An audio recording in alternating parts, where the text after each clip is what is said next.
though we work at these amazing places, work is work. And sometimes it's hard and sometimes things don't go so great.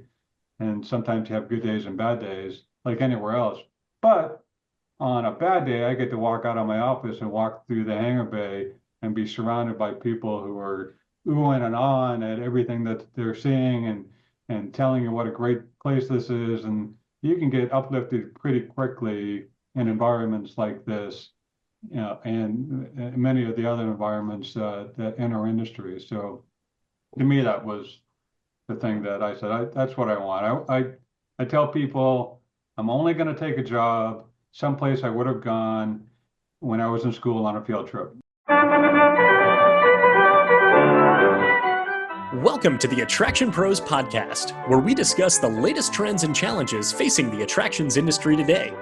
We chat with some of the top leaders in the field and provide resources that will help develop your career in this great industry. I am Josh Liebman. I am obsessed with the guest experience and helping attractions make that their top priority for success.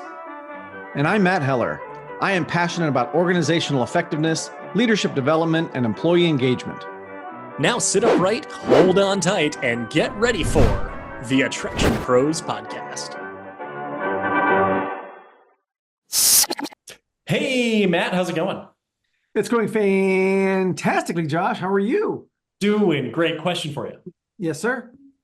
Do you recall from your childhood any field trips that were particularly impactful to you? I'm sorry to say that I don't remember specifically a field trip. I remember going on them. I remember there were a number of field trips where we would go to places that were like, you step back in time, like this is how they did things back in the 1800s and things of that nature. I will tell you what I remember most about field trips, because you had to take a special lunch, because that lunch had to stay, cold or warm or whatever it was, all day. It wasn't going to be in a locker someplace. And my mom would always take like a can of Coke and put it in the, freezer, and then take it out before it froze and explode, and then wrap it in tin foil to keep it cold. Yes. Okay. Yes. Yeah. Until it was time for me to, because it wasn't going to be in a refrigerator all day. And she didn't want you to drink a room temp Coke. That's my mom. That's a really nice story. So that's what I remember about field trips. Yeah. I also recall a number of museums, and also the first ones that comes to mind are the places when you go back in time. There's a Greenfield Village in the Detroit area that's like life in the 1800s, and like you can walk around and there's like the town hall and the bank and the those little things right there. The reason I ask is because our guest today is Mark Berlin. He is the Director of Operations at the USS Midway Museum in beautiful San Diego, California. And he talks about the memories that he had going on field trips, and even said, maybe half jokingly, but I don't think so actually, he said, I only want to work somewhere that I would have gone to on a field trip as a child. Well, and I think that speaks to the passion he's developed for the industry, right? The tourism museum space, and how he has applied that to what he does at the Midway Museum. I got to go there a number of years ago. I know you were there just recently, and I would say to me, it was an awe-inspiring experience. Mm-hmm. But what he also talks about how it's an unexpectedly fun experience, because I will admit, when I went there, I was with a group of people that we were having fun with anyway. So we would have had fun sitting on the beach or, going to a restaurant. So I knew the experience would be fun with that group of people. But what I didn't expect was talking to the docents and, even, going through the different pathways and the hallways and things like that, of how fun that experience could be, because you're thinking this is a warship, right? This is a serious kind of thing. And should I be having fun here? But the docents absolutely made it fun. Yeah, no, 100%. And even, my experience, visiting there as a guest, one would think this place is built only for either those who are military, I don't want to say military enthusiasts, those who are passionate about, learning military history, or those who are serving, or those who are veterans. And for me personally, I will say that I don't have anyone in my immediate direct family who has served in the military. So one would think that I would not be the demographic. And I agree with you of it was fun from an educational and enjoyment standpoint. And like you just mentioned, and that we talked about extensively during the interview, it comes down to the people. And it is people who truly make that experience what it is.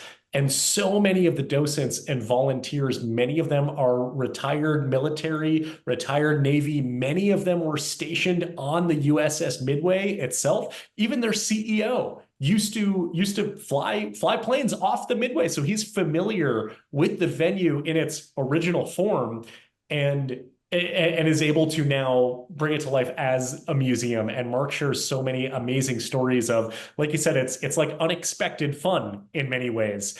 He also talks about, from a culture standpoint, he talks about his personal style of being a little bit more introverted and having to bring the extrovert out of him, and being as a director of operations, of overseeing so many people, how that transfers into his leadership style as well, and being able to now do that for others. And in a job interview, not dismissing that applicant just because maybe they're a little shy, maybe they're a little quieter, maybe they're a little bit more introverted. They can be some of the best team members, and he gives amazing stories and examples of that too. He really does. And, for anybody who interviews people, I think that's a good spot to check out in the interview. Of course, listen to the whole thing, but, put that one on rewind and listen to it a couple of times, because he doesn't just talk about what that person presents in the moment, but what that can mean for how they're going to act as a team member. And I think that's some great insight. So is it time to put on our flight suits and head over to this interview with Mark and the USS Midway? Let's do it. Hey, Mark, welcome to the Attraction Pros podcast. How you doing today? I'm great, Matt. So happy to be here. Really honored to get included in this great podcast that you guys do. Well, thank you very much. We're so honored to have you as well. Can't wait to dive into your story and all about the Midway. So let's start with you and your story. Can you tell us a little bit about your career to this point? Well, I've had a really fun career, and just kind of by accident. I started out working with a great company, Historic Tours of America, Old Town Trolley Tours, in the great city of Boston, Massachusetts, as a tour guide. It was just going to be a summer job, kind of my gap summer job before I got a real job. Ended up spending over 10 years with that company, and moving up through the ranks to be able to be the general manager here in San Diego, and then also in Washington, D.C. And I learned so much from the folks there at Historic Tours of America about the tourism industry, about hospitality, and it wasn't anything that I thought I would get myself involved in. And I was so glad I did. Really had a great run with that company.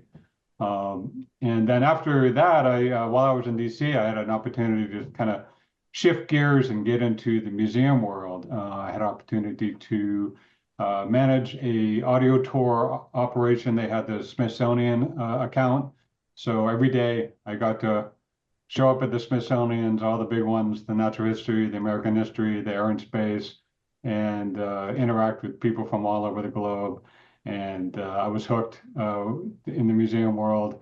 Ended up working, before it was cool to work remotely, for a couple of the larger audio tour companies.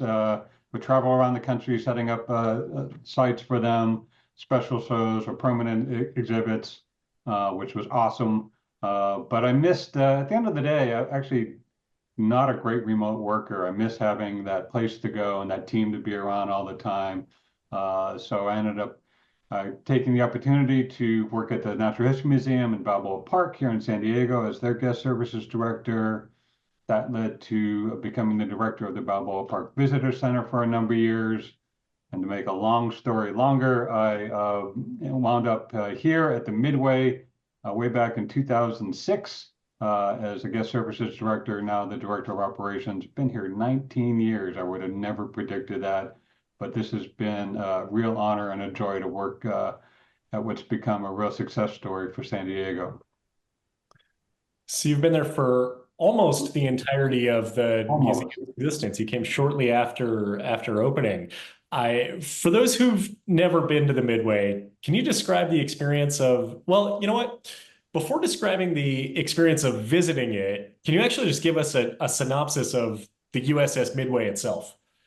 Sure. Well, the USS Midway was built in 1945. It was being built for to enter World War II. It was the largest ship in the world at the time, and it didn't actually come online until just after the war. So it saw no action in World War II. But for its 47-year history, it was the tip of the sword for the U.S. Navy. It was probably, everybody would tell you, the finest run ship, aircraft carrier, the Midway Magic. It saw extensive duty in Vietnam and then also in the first Desert Storm in the early 90s before she was retired. She also had a lot of great humanitarian missions that we like to highlight on board. The Fall of Saigon, she was the primary ship that folks got evacuated out to, helping out folks during the eruption of Mount Pinatubo in the Philippines.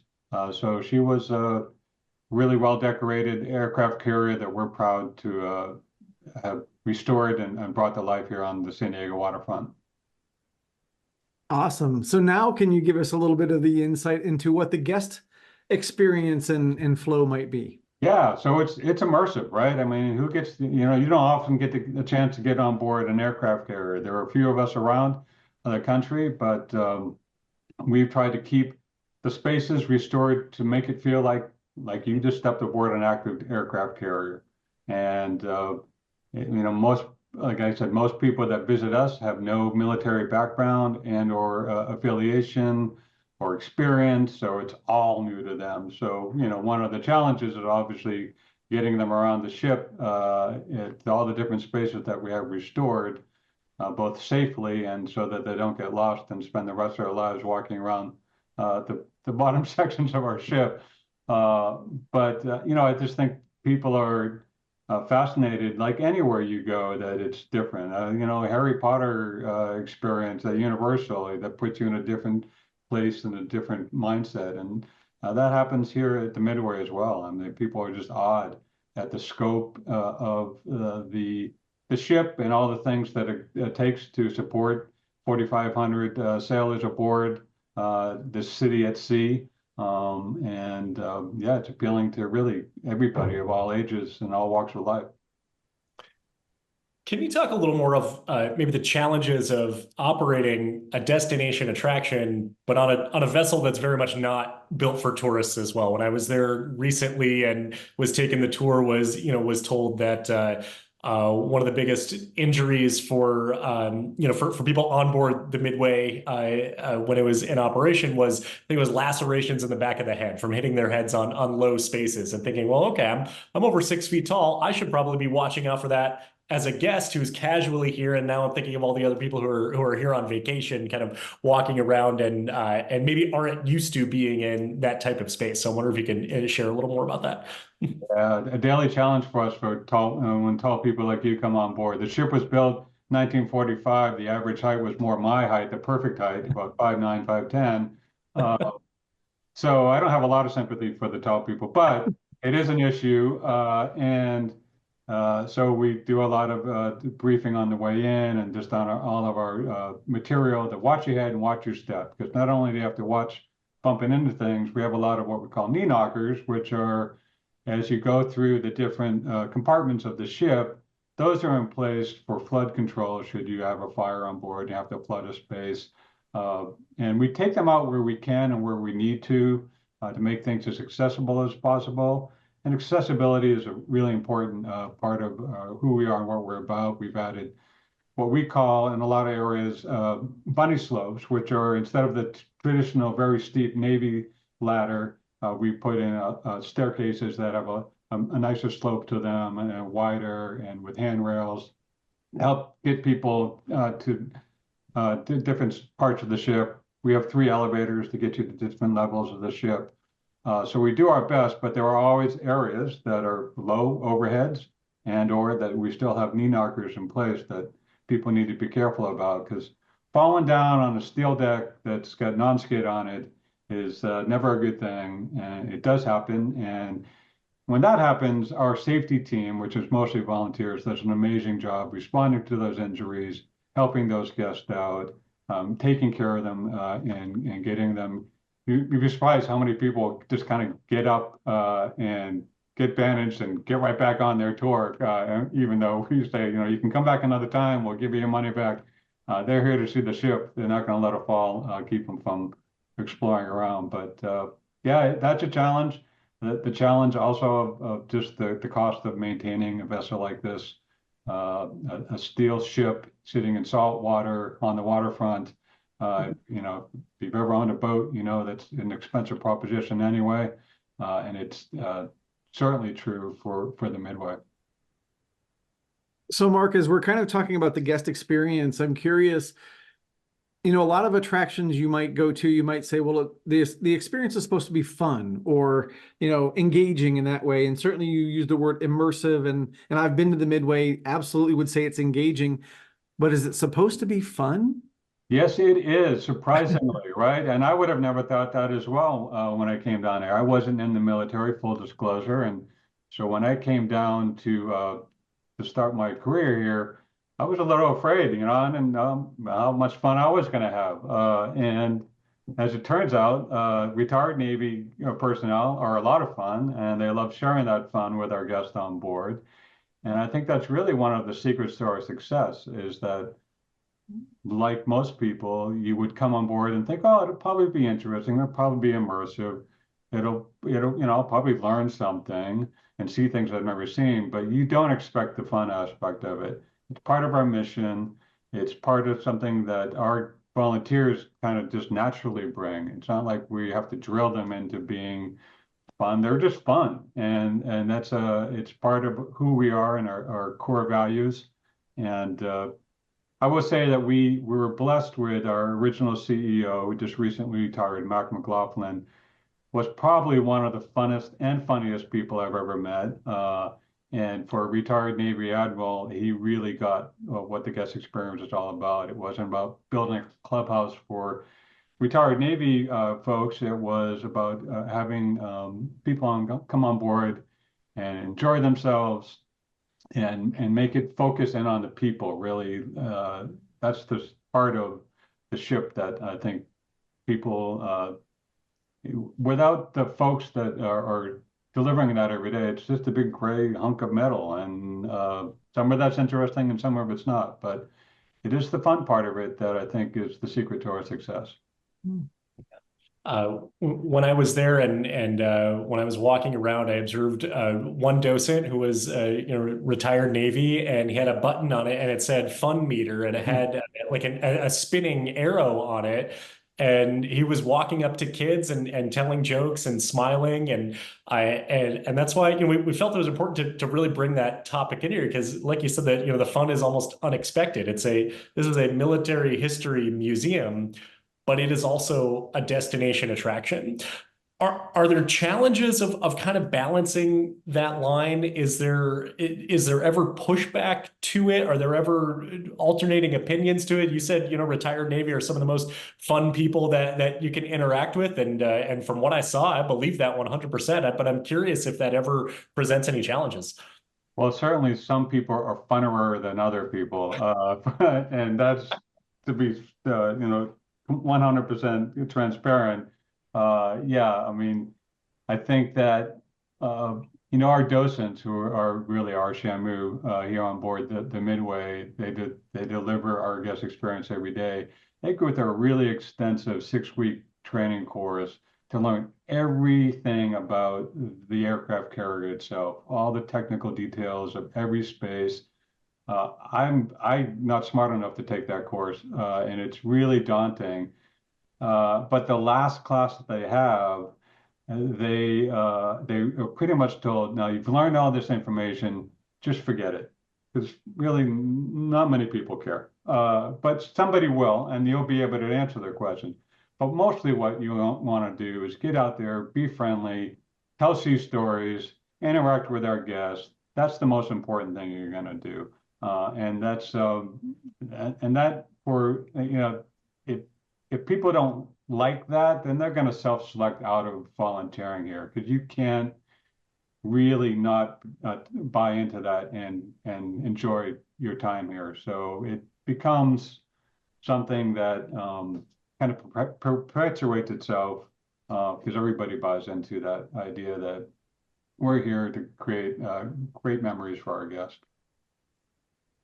So I'm wondering how this might impact your leadership style, or maybe the other way around, how your leadership style impacts the operation in terms of you've got the volunteers, you've got team members. How do you manage or navigate those different relationships? Yeah, leave your ego at home for sure. I always tell people if you don't like to have 400 bosses, you probably wouldn't like to work on the Midway. We, like I said, have a robust volunteer force, and we also have a great staff force. We are outnumbered by the volunteers, and it's just there is no real difference in our organization between staff and volunteers. We're all on equal footing, and if you the approach I take is I'm blessed to have these folks coming here with their background and their experience and their knowledge and their passion more than anything else, because these are the folks that lived it and breathed it, and I'm just the guy that came in and at the tail end of everything, and honored to be here. So the only time it ever really comes up is I get a lot of ideas thrown at me every day. My door is closed right now because we're doing this talk, but usually it's wide open, and nobody's shy about coming in and telling me how they think something might be better or different. And you know what? A lot of times they're spot on, and I appreciate getting that feedback. And sometimes the idea is just not feasible, or something we've tried before and it hasn't worked. So in those instances, it's really just about using grace in your interaction with a fellow shipmate to help them understand why you might not be able to act on their suggestion or take their advice at that moment, and not to be threatened by it and not to be defensive by it, just to be open and to be willing to. Most days, the most important thing I do is to interact with our volunteers and hear what's on their mind, or just hear that story they want to tell me for the 10th time that I've already heard, like I've heard it for the first time. Because that's the joy for me of working here is that's what I get out of it. Can you expand a little more into the docent culture? Because many of the docents and team members on board are, they're U.S. military veterans. Many of them served on the Midway, including your CEO, if I recall correctly. I'm curious as far as if you can maybe describe kind of what the culture is like.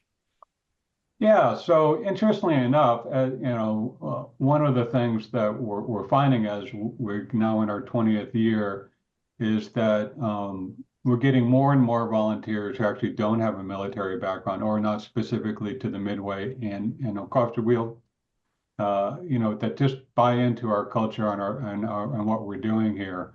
But those who have, again, you can't pay for that kind of connection. As you mentioned, our new CEO, Terry Kraft, flew off the Midway during the first strikes and Desert Storm.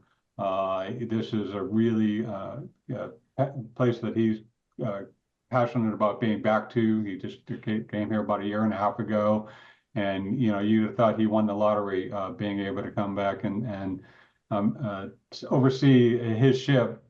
And a lot of people have that. They just have this sense of pride. And it's not just our docents, it's our safety volunteers, it's our air wing restoration volunteers, ship restoration volunteers. And we have guys in their 90s who will show up just to shine brass and chip rust and just to have a place to go. We kid that we're the largest senior daycare center in San Diego. But what you see is that, it really is kind of the secret to staying young, right? It's being involved, being engaged, having a group of people that are like-minded, that have a passion, And what happens especially in the docent corps and our safety corps is that, people volunteer certain days and certain shifts. And those days and shifts get really tight, and the Wednesday afternoon guys are, think they're the best group at all. But the Saturday morning guys would tell you different. And they just form these really amazing relationships that benefits us and certainly benefits them. And I just love watching that every single day. So you just mentioned, different crews that kind of think that they're the top of the iceberg, if you will. And what I started thinking about was how you create a different experience for people that may come back time after time. And certainly if they're interacting with a different crew or a different docent, they're probably going to hear different stories and that type of thing. But also when you think about a typical attraction on land, if they want to expand, they have more land, maybe that they can expand to, or they can build up, or things like that. I feel like the Midway is what it is, right? And so when you think about expansion or differentiating the guest experience, or doing this for 20 years, I'm guessing if somebody came 20 years ago and came today, they'd have a different experience, even though it's the same vessel. So I'm curious how you approach that when the vessel itself kind of is what it is. Yeah, and it is. And for the first, 15 years or so, basically all we were doing is opening up new spaces within the ship, right? Now open admirals and captains' quarters, now open CIC. And so every year we would kind of like a new roller coaster, we'd have a new big section of the ship open. And after a while, we pretty much got most of the accessible areas on the ship open to the public. And then COVID hit, and we all shut down for a while, and we just got back to building up our attendance again. And now with a new leadership on board, we are taking a fresh look at all the things we've done over the 20 years, seeing if there are any areas of the ship or any of the exhibits that we have done in the past could use some refreshing or replacement. And we're also diving into, and it is difficult because we're very limited on the number of spaces that are actually accessible to our guests. Adding new interactive museum exhibits. We recently opened last year our engineering and damage control exhibit down below decks that highlights the role of the engineering department and the dirty tasks that they had to do every day to keep the ship running and the dangers of ship fires on board. And we worked with a great company, Art Processors, to produce that exhibit, but it took almost a year just to create a space big enough to produce that exhibit, and it's a lot of work and a lot of cost behind that as well. But we've got that open. We just won 2 Muse Awards for that exhibit. We're very proud of, and we're now tackling a new CVIC, a Navy Intel Center exhibit that was very near and dear to Terry Kraft's heart, because that's where he spent most of his time during Desert Storm. And we're going to tell the Navy Intel story, and it's also going to be very interactive. And again, it's taking us 6 months just to clear the space so that we can then go put the exhibit in. So there's a lot behind it. We just try to get creative with creating new experiences. Most of our guests that come on board are first-time, one-time visitors. And so we need to also remember that too. We may have seen something for the last 20 years and maybe we're bored of looking at it, but that may not be necessarily true for our guests. They might, and even people that have come here a lot, they might have a real attachment to something that we think we should get rid of and they love. I worked at the museum once that was opening up a new wing and they went in and they took out all their old exhibits because they were tired and they were old and they thought, oh, it's time to refresh. And when we reopened, boy, did we hear about it from our raving fans. The members just were livid that their old polar bear and the old diamonds and all the stuff that they wanted to show their kids because they grew up were gone. And and I'm sure a lot of attractions struggle with that too. Like if Disney ever gets rid of Mr. Toad's Wild Ride, that'd be the last day I go to Disney, right? I love that ride. It's my favorite one. And so I'm sure we have to make those same kind of calculations and decisions too here on board the Midway as we move forward. You know, I'd be remiss if I didn't bring up that the USS Midway Museum consistently ranks as being the #1 attraction in San Diego on TripAdvisor. And I guess the question, and I think it's been that way for quite some time now as well. So you've held that position for a while. What makes the Midway #1? The zoo will tell you that we force our volunteers to write a review every day when they come to work, but that's not true. We don't do that. I think it gets back to exceeding expectations, which people come and they think again they're gonna learn something. It's gonna be fairly interesting, but they don't expect that their whole family, from the eldest to the youngest, are really gonna find a connection and something fun to do on board. And so in that regard, we have kind of a leg up. I mean, everybody kind of has certain expectations when they go to an amusement park or a zoo or an aquarium, because they've been to those things other places, usually in their hometown. So, people go in with a kind of a set expectation. With us, it's all new and it's all unknown. And then when you add in the fact that they, get to interact with really friendly, kind people, which they probably weren't expecting. I think that's what, I think if you think about the times that you've gone someplace, something really unexpected has happened, you've stumbled across something that you didn't, that really was different than you thought, that's when you're compelled to, maybe tell the world about it, as opposed to, you could go to a zoo and have just a great time, but it was exactly the great time you expected to have at that zoo or aquarium or amusement park. So I think in that regard, that's what really helps us maintain that #1. We're very proud of it. We're very happy that we get recognized like that. And again, it usually comes back to the interactions our guests have with our volunteers when they're on board. Mm.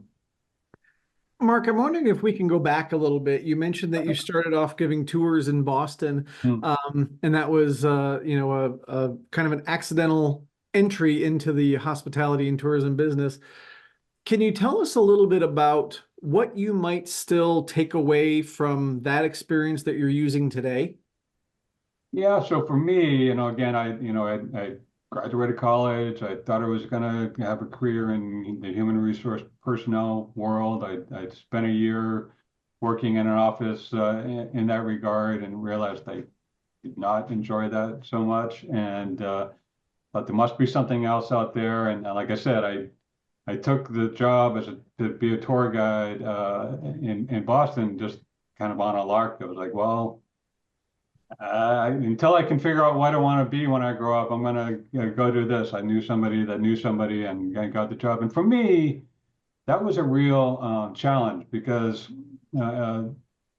typically I'm a very quiet, introverted person. The thought of driving around 35, 40 people at the city of Boston, and just driving around Boston for that matter, which if you've driven there, it's difficult, was a real challenge. And I honestly didn't think I could actually do it, but I thought it would be worth a try. And one of the things that really gave to me is that confidence to kind of open up and I'm still a proud introvert, but I find myself that I'm an introvert in an extroverted role, and that was a great thing to learn how to navigate that, to be able to still be who I am, but also, it let me become a much better communicator than I was to that date. So I really treasure that for sure, and just to find that that opportunity to meet people every day from all over the world and kind of make a difference in their experience, whether it's a tour or visiting museum, really fulfilling. And I was hooked at that point. How does that then influence your leadership style when perhaps you see those team members who maybe remind you of your younger self in Old Town Trolley in Boston, of kind of bringing the extrovert out of the introvert or helping to balance and manage that? Yeah, it's one of my favorite things. I mean, I definitely talk to my team a lot about it when we're interviewing. I mean, to not just, somebody who's fairly quiet or interviewed probably is not going to be a great interviewer, and might be struggling in the interview to get across, and to not overlook those people.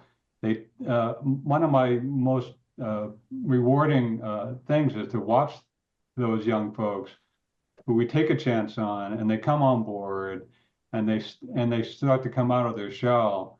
I had a young lady once during her interview. She just straight out said, "Look, I'm a very quiet girl. I don't want to be this quiet the rest of my life.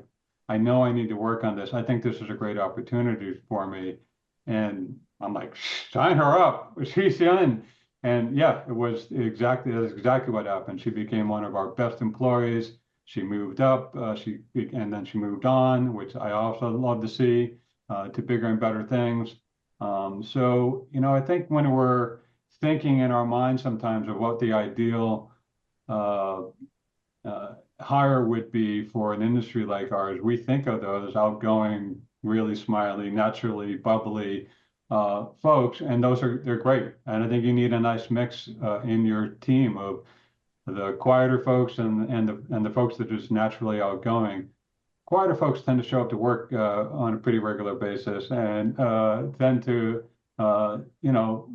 have that hunger to get better at what they do.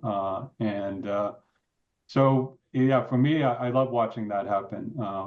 And I think we were just doing some hiring right now. We had that discussion about a young man who seemed awfully quiet in his interview, but it was at the end of the day, if their default in quiet is that they're also nice, and my wife is kind of like this. When she gets nervous, she smiles and laughs, and that's a nice thing. So I think if you're looking for somebody who brings that kind of kindness in their personality, whether they're outgoing or not outgoing, that's what we look for. Well, Mark, I think with the stories you've just been telling, you might be more in the HR realm than you think. So I don't want you to take offense to that at all, but it's No, and again, I think at the end of the day, my schooling and my thought process, really did, I did end up applying it. My folks were like, "We sent you to 4 years of college to become a tour guide? What are you, crazy?" And as it turns out, I ended up using that schooling, so that's a good thing. yeah. Well, I'm curious because I had somewhat of a similar experience. I was going to school to be a music education. I was a music education major, and I got into the part where we were starting to talk about what it was going to be like to be a school teacher. And I said, I don't want to do that, and here I am now a teacher, but a Right. different kind, right? Yeah. But I'm curious, like when you did get into those, you said you had an HR position. What was it that just didn't sit right with you? Part of it was just being indoors all the time. Part of it was the monotony of it, yeah, I was working at a think tank in Cambridge, Massachusetts, and uh, it seemed like a lot of, let's just say that it seemed like a lot of the other departments were having a lot of fun at what they do, and then our department was like uh, it just wasn't a whole lot of joy. And I just started to look ahead and said, what am I going to do with my life? And not to get anybody confused. Look, sometimes even though we work at these amazing places, work is work, and sometimes it's hard, and sometimes things don't go so great, and sometimes you have good days and bad days, like anywhere else.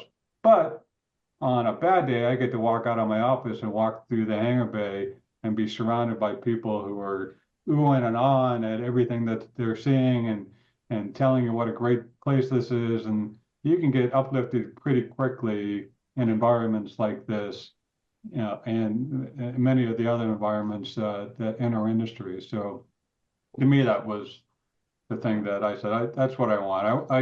I tell people I'm only going to take a job someplace I would have gone when I was in school on a field trip, because that was my favorite thing in school, was field trips. So if I wasn't going to go there on a field trip, then I don't want to work there, because it's worked for me so far. It's a good life motto, I think. Yeah. Life is a field trip. Yeah, exactly. I, Mark, you mentioned earlier, you said docents pull you aside all the time sometimes just to tell you a story, even if it's a story they've shared so many times. I'm wondering about stories that you love to share that truly showcase the experience on the Midway, or I would say the impact of the experience that the Midway delivers. Sure. One of my favorite stories was we had a lady come down to San Diego with her husband. They were from Northern California. She was an editor for a newspaper up there, and she did not want to come to the Midway. She didn't want to visit a warship, and which is, all perfectly understandable. And she just didn't feel like this was a place that she was going to enjoy, connect with, or really wanted to have anything to do with. Her husband, on the other hand, really wanted to come visit the Midway. He loved the aircraft, wanted to come check it out. So she was a reluctant visitor to the ship and came on board thinking, well, I'll do this, but I'm not happy about doing it. And of course, she had an amazing time. She had a lot of great interactions with our volunteers, and realized that what we're about is not about the weapons or the capacity for us here. We're really about people, and we're really about the sacrifices people like your neighbors make every day to kind of support our freedoms that we are grateful to have. And so she went back to Northern California. She wrote a whole editorial about it, about her experience, about how she got dragged aboard the Midway, and how it was really nothing that she thought she could get into, and how her experience here kind of changed her way of looking at who we are and what we're about. And so that, I think, happens a lot on board the ship. We're America's living symbol of freedom. And again, we're here to talk about, again, the sacrifices that young men and women have made over the years and are making today to help, secure our freedoms in this country. It's very powerful, very moving, to know that you've had that kind of transformation on someone's life. And I mean, the way that you put it, like, these are people who were, when they were on the ship, they were really protecting our freedoms. And there's still a lot of people who are doing that right now, right? And I think that's a great message, for people to recognize the sacrifice that people are going through, so that we can, live the lives that we are living right now. So I think that's a great story that you were able to share. Maybe not, I don't know, maybe it is as moving, but I'm curious, since you mentioned your childhood field trips, what was your favorite childhood field trip? Oh, anytime we got to go, I grew up in New Hampshire, so anytime we got to go into Boston and visit like the Freedom Trail, the Old North Church, or the USS Constitution, I just loved it. I love that city. It was just so different than my day-to-day life.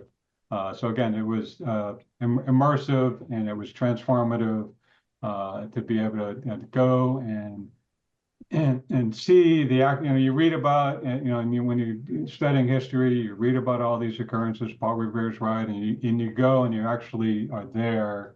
That to me was just, I'd come home just like, wow, that was amazing. So those were some of my favorite things to actually, I think a lot of people like that about the Midway. It's a real thing, right? And then, and in a world of virtual reality, and in a world of a lot of different created environments, this is the real deal. And it's, I still have that feeling when I'm traveling around. I love Empire State Building when I'm in New York City. I love going there. Kennedy Space Center. Oh my goodness, that place is amazing because it's the real place, and really amazing things have happened at those places. So that was my favorite thing. So I've got to imagine then that influences the lens of when you see those field trip groups and you see those kids who are living that moment that you now recall from your childhood as well. Yeah, 100%. We see a group of third or fourth graders walking through the hangar bay, and their eyes are this big, and they're like, wow, this is neat. Look at that. Look at this. I'm like, yeah, I would have freaked out to come here as a kid, for sure. Yeah. And Mark, that actually brings up a question. Is there one particular part of the Midway experience that maybe is kind of universally just kind of loved, or is that wow moment or something where, there might be different things around the ship that, certain people get attached to, but there's that one space that kind of everybody kind of loves or reacts to? Well, I think one of the highlights, and it's the only area on the ship that isn't self-guided. It doesn't cost you anything extra to do it, but because of the difficulty to get up to it, it's our island tour, the superstructure, where you go up and you get to go through Fly, our kind of air traffic control center, the navigational chart room, and then the captain's bridge, and sit in the captain's chair. And those tours are led by our docents. And that's the one that people, it's funny, it's like if we had a pain point on board, it's that, because not everybody gets to do it on a given day, because the line gets long and it just, the capacity is what it is. So the only complaint we ever usually get is, I didn't get to see the island tour. And so, we've made it a point to let them come back the next day and do that if they are able to do so at no charge. So that's kind of the e-ticket ride, if you will, for a lot of our guests on board, is that getting up and getting into the captain's bridge, and imagine what it might be like to, command a ship like that, or be the 18, 19-year-old sailor that's at the actual helm of the ship, taking the orders from his superiors. So, Yeah. In addition to the ship itself, the whole plaza along the bayfront, there's a massive construction project going on, a multi-year transformation, and wonder if you can tell us a little bit about the plans for Freedom Park. yeah, so we're very excited. We just kicked it off this year. It was really 20 years in the making of fulfilling a promise we made when we brought the ship to San Diego, to turn Navy Pier, which is now just the parking lot, into a public park for everybody to enjoy. And it took a long time because there were a lot of different aspects to the, giving up all our parking on the pier to now that we have plenty of parking just across the street. Everything's kind of come together, and this is a partnership with the Port of San Diego to create what is the largest veterans park on the west coast of the United States, honoring the sacrifices, again, that veterans have given to our country.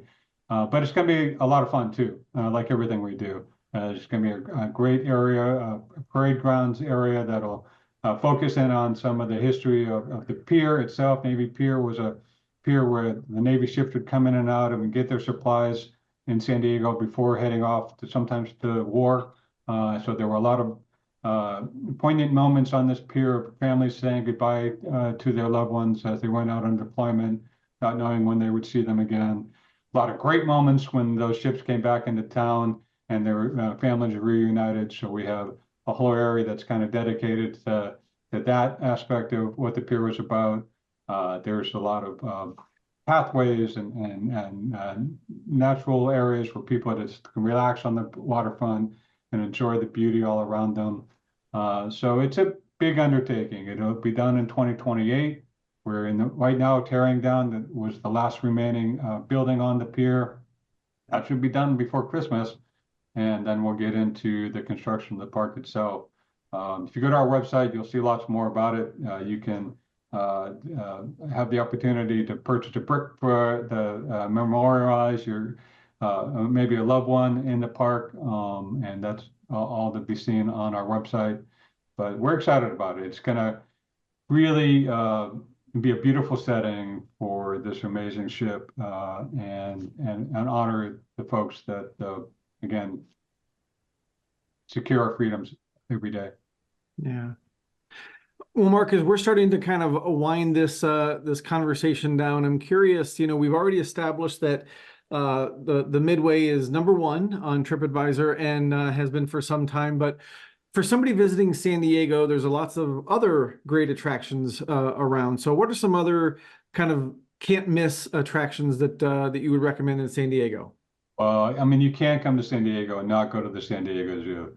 the San Diego Zoo sets the bar for all of us. We all want to be as good as they are, what they do when we grow up. We steal so much from them. They're such a great organization.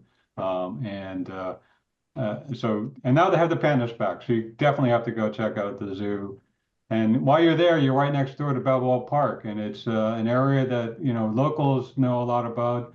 And not a lot of tourists may be on their radar, but there's plenty of great institutions and museums to visit, and just the architecture and the environment about Ballpark is worth it. Spending an afternoon at least. And I love Cabrillo National Monument out of the tip of Point Loma, where the views of the city and the ocean. It's a great place to kind of see San Diego in its entirety, which is such a beautiful spot. And I would also recommend taking an Old Town Trolley Tour while you're here and learning the history of our great city. Very nice. I feel like that's the whole itinerary mapped out right there.